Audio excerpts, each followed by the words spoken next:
Welcome to Bookworthy. Today we're talking with author Megan Schaulis about her YA duology, The Susa Chronicles. Book 1, Protector, introduces us to Novalice, who is unwillingly sent on a mission to help her exiled people, where she meets Zayden, who is more than he appears to be, and they both have secrets, but will their secrets solve the trouble in Susa or create chaos? Book 2, Proclaimer, is set to come out here in April. Welcome to Bookworthy, Megan. Well, thank you so much for having me, Valerie. I am delighted to be here with you.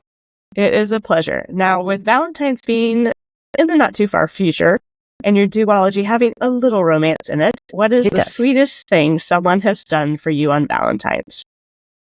Well, it might sound kind of funny, but I had what you might call a second wedding reception on Valentine's weekend. My husband and I got married 11 years ago in Colorado, which is not where I grew up.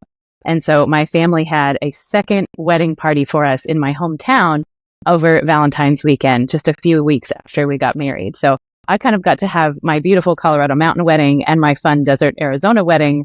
And so that was just a lovely gift, both for my family and to be able to celebrate as a brand new bride. Very fun. That does sound sweet. So you kind of got a national tour wedding. You got a little bit of everything there. A little bit. We had a little bit of both, which was just lovely. Too fun. Well, tell us a little bit about your book, Protector. Absolutely. Protector is inspired by the book of Esther from the Bible. And several years ago, while doing something completely unrelated to writing, like perhaps scrubbing the shower, I had the random idea, because that's where all good ideas come from, when you're doing something that has nothing to do with writing or reading at all. I had the idea of, what if Esther, this wonderful, brave hero of the Bible, was not only brave in her choices, but what if she was somehow physically able and trained to lead the charge into battle herself? So what if she was not only a figure who showed bravery in her words, but through her body, and was physically capable to be a warrior of sorts? And I jotted this idea down on a list of ideas I keep on my phone that said something along the lines of Esther, ninja warrior. What if Esther became the king's bodyguard instead of his bride? And then I put it away and didn't do anything with it at all for a couple of years, until I felt the little nudge from the Lord that it was time to start writing again. And I said, awesome, God, what should I write? And he didn't answer. And not clearly, at least. So I went and pulled out that list of fun, random, crazy ideas and just completely fell in love with taking a turn with Esther that was very, very different. So in the book Proclaimer, as you mentioned, so we have our lead character, Novalice.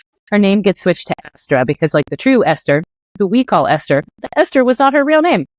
So she has a name switch part of the way through, and she is kidnapped and she's thrown into a circumstance where the odds are just utterly stacked against her. She is having to deal with several problems at the same time. One, she is what's called an alpha knight. She's a believer in alpha, and that is illegal in the time and the country where she lives. She cannot acknowledge Alpha's name. They cannot teach about him. So she actually lives in hiding. And the fact that she's not an alpha knight, not that she is an alpha knight, is obvious on her very skin by her lack of a certain type of tattoo.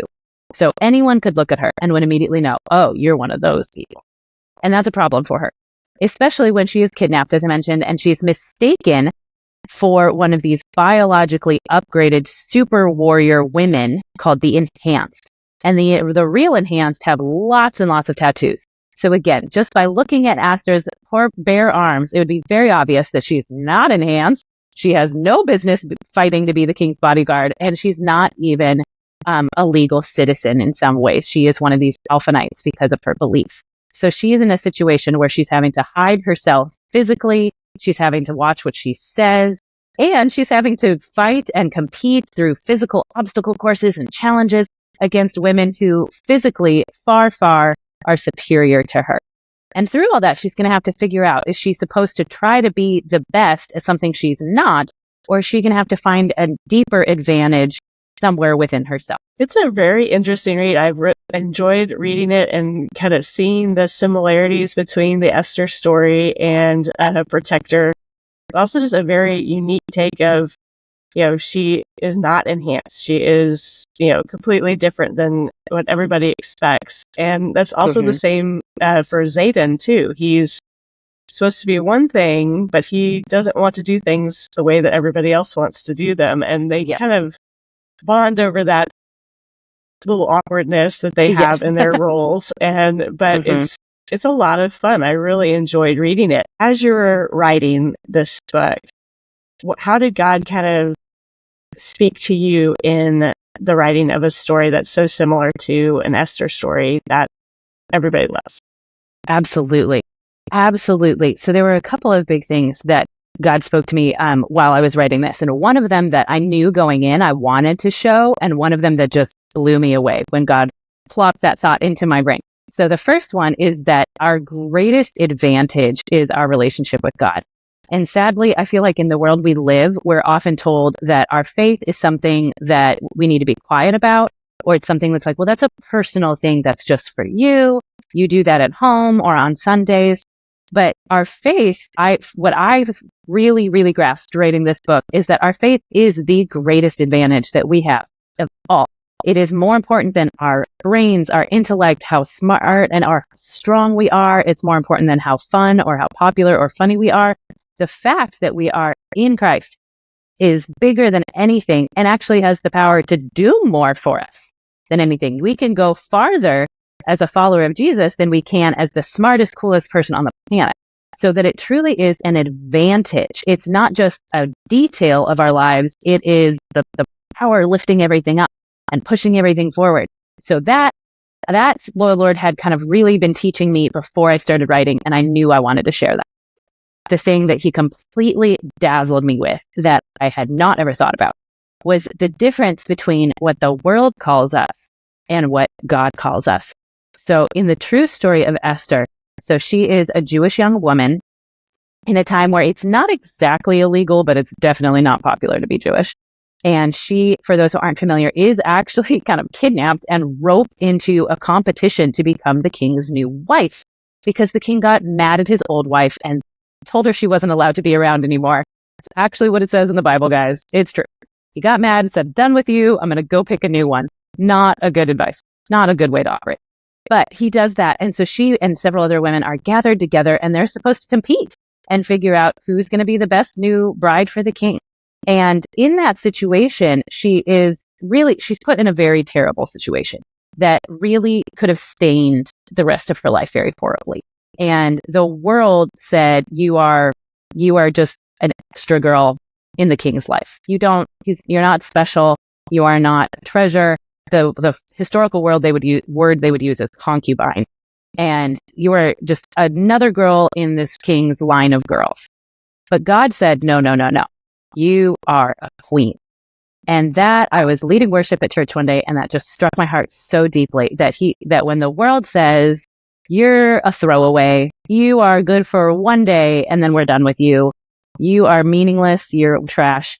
God says, no, you are royalty. You are a queen. I'm going to put a crown on your head. Not the king isn't going to put a crown on you. I'm going to put a crown on your head. You are mine.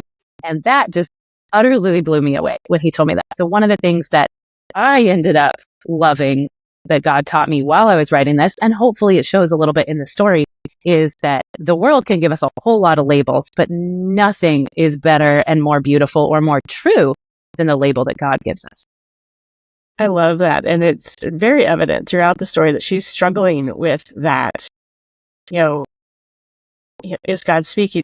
I can't remember how they define God, but talk Alpha, how they talk with him, and that connection she has with him, and she kind of has trouble figuring out, okay, is this still important to me in this situation where it's kind of life and death? And I love her journey because it's just a journey most Christians have to go through. And I love that you've written this for kind of that YA younger generation that they are in almost a foreign land, in where being a Christian is a little taboo. It's not the cool thing anymore. And, it is hard to identify yourself with Christ and be in the world that we are in. And I love that struggle she has throughout the story, to be like, no, this is important. This is, like you said, this equips me better than any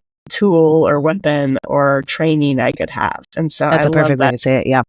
I love that message for those young adults. What inspired you to write for this YA age group?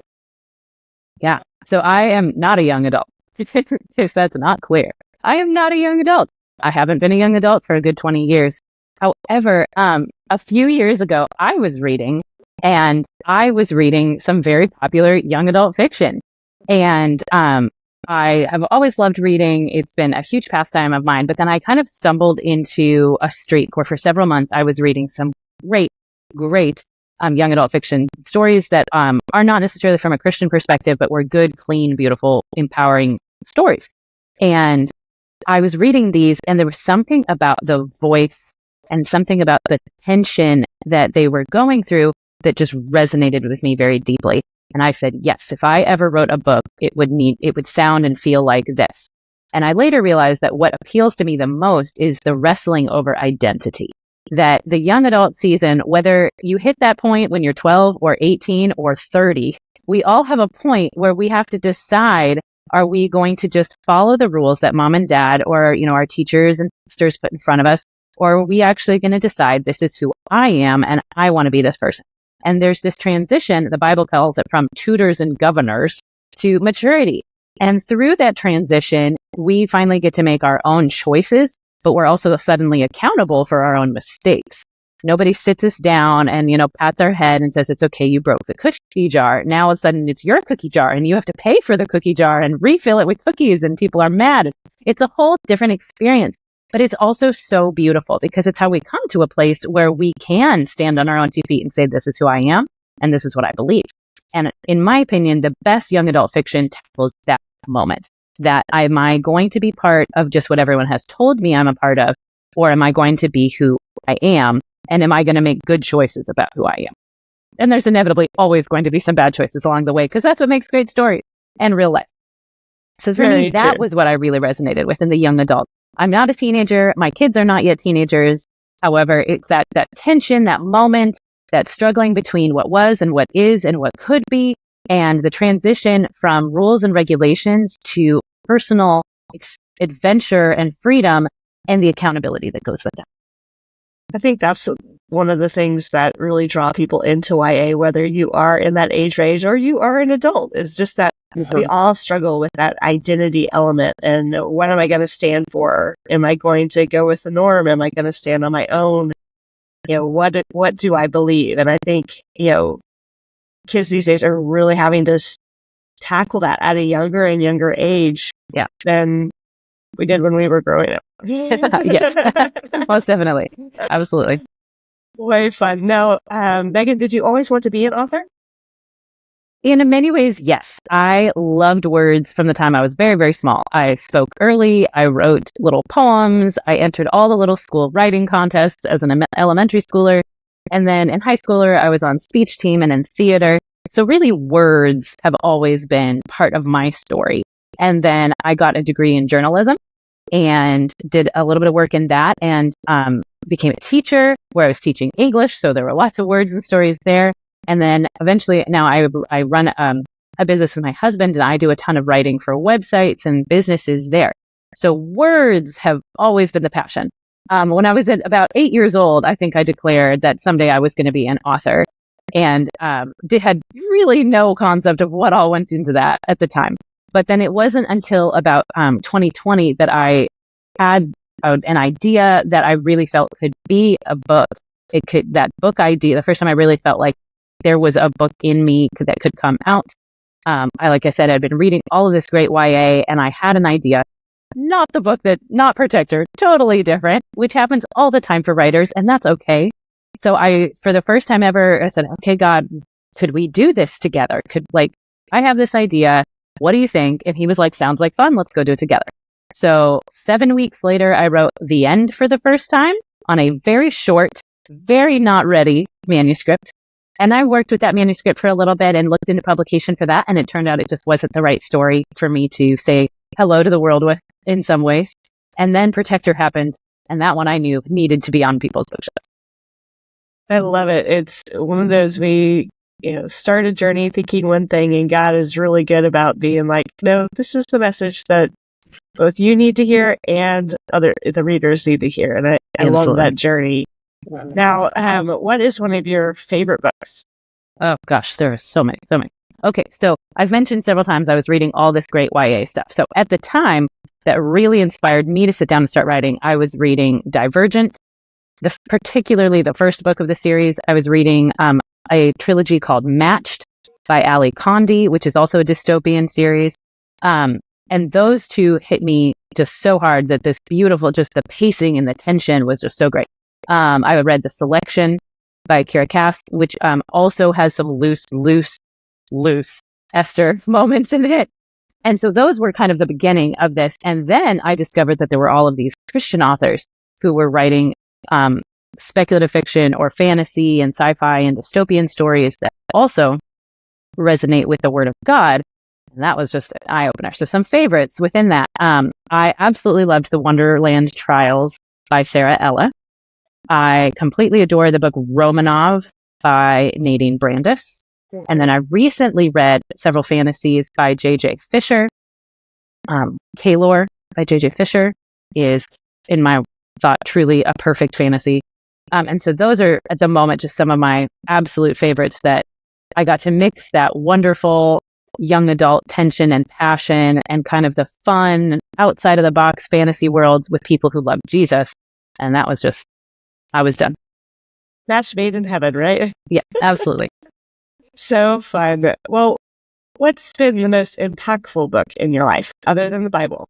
I was going to say, other than the Bible. Other than the Bible. Oh, let's see here. Impactful book. Let's see here. It is a good question. Normally I get by with listing a ton of books. Let's see here. So, strangely, one of the first ones that comes to my heart is definitely not a book for children, but it is an incredibly powerful book. It's called Thorn in My Heart, and it is by Liz Curtis Higgs. And one of the reasons it's so impactful to me is that it is also a Bible retelling. It is the story of Jacob and Leah and Rachel reset in the Scottish Highlands of the 1700s. Again, this is not a book for children. It is very much a Christian book, but it's not for children. But part of what blew me away was that it focuses very much on Leah. Leah is a real human who lived and had lots of experiences. But when I have previously had read the Bible talking about Leah and Jacob, I always kind of focused on like, oh, poor Jacob. He's just trying to get he's so in love with Rachel. He's just trying to get Rachel. If you're not familiar, this is an account in Genesis around chapter 30-ish. Go read it. And Leah was just kind of in the way. But when I read this very fictional account, it made me look at a real human who lived in the Bible, a real human who's beloved by God in a totally different way. And so it really showed me how fiction stories can actually help us open our eyes to the truth that God is teaching us in His Word. And that's something that, as someone who was also writing a Bible retelling, really solidified a bit of a mission in me to do that as well, to use fiction, to use the silly nanotechnology and, sci-fi moments and tattoos, and I'll use all that stuff that really is just fluff, not in a bad way, but to use it to really show people that there is truth in the Word of God and applies to you today.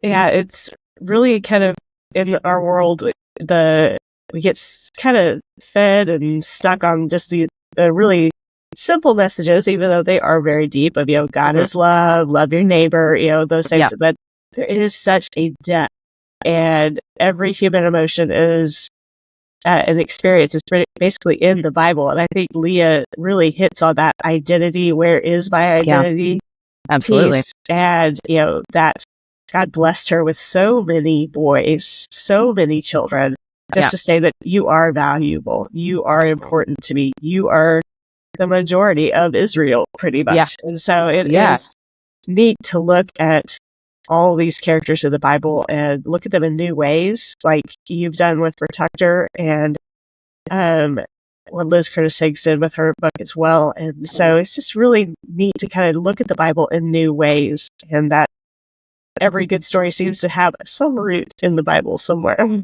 It really does. It really does. Once I started intentionally looking at, how could I take this beautiful, perfect Bible story and make an inevitably imperfect but fun fiction story out of it, I started noticing all of a sudden several books that aren't even advertised as Bible retellings. I've always said just from the beginning, this is an Esther retelling. But not all books are marketed that way. But I started noticing, like, wait a minute, this is totally Joseph. This is totally Joseph. He was kidnapped and then he's elevated. This is Joseph. I read one recently that was like, it's Jonah. This is Jonah. Oh my goodness. He's refusing the call and he even gets swallowed at one point. And you start to see it. And some I know were intentional because they're Christian authors, and others that just the world, whether they realize it or not, is shaped by the truth of God's word. It is. It really is. I mean, I took a class in college on English literature, and it was, the teacher wasn't even a Christian, but he was constantly saying how there are Jesus archetypes throughout these stories. And it was just fun to be like, oh God, you're up to something, aren't you? Absolutely. You're going to make yourself known no matter what. Absolutely. Well, Megan, what can we expect next from you? So, as you mentioned, the Proclaimer, which is the conclusion of the Susa Chronicles duology. Duology is a very fancy word for a 2-book series. That comes out in April of 2025. And I will mention, I did just sign a contract for a 3rd book that is not a direct sequel. The Esther story will wrap up in Proclaimer, I promise. But there's someone in the Susa Chronicles that I just thought truly deserved a story of their own. And so that character is going to get his or her own story in a book that's going to come out in 2026. That's exciting. You definitely have a whole host of characters that have their own story. And I know you're not going to tell me now, but... Not on the air. I can tell you off air. Okay, off air. But I can't wait to hear which character does kind of get a little bit more page time or word time. So exactly. Very cool. Exactly. Well, Megan, where can people find out more about you and your books? The best place is simply my website, which is meganschaulis.com. There you can sign up for my newsletter. I send a newsletter twice a month, and it is without a doubt my favorite way to connect with readers and friends is through my newsletter. I send an encouraging message, kind of like a little devotional. It's always very positive. And then I can share all kinds of news about what's going on in my writing journey, places that I'm appearing to sign books, and just all the fun stuff that I'm reading at the moment as well. Outside of my newsletter, Instagram is the social media where I am most often found. And like I said, on my website, you can order signed copies of my books that I send to people with fun little temporary tattoos, because tattoos are such a big part in the book. And then also the links to all the typical Amazon and Barnes & Noble places that you can find. So the website's really one easy place to learn a lot about me. Wonderful. We'll make sure to have that in the show notes so that people can find you easily. Thank you so much for joining me today, Megan. Absolutely. It was a pleasure, Valerie. And thank you for joining Megan and me on this episode of the Bookworthy Podcast. Check the show notes for any books or links that we discussed. And let us know in the comments what is the sweetest thing done for you on Valentine's Day. Be sure to like and subscribe so we can discover more great books together. Happy reading!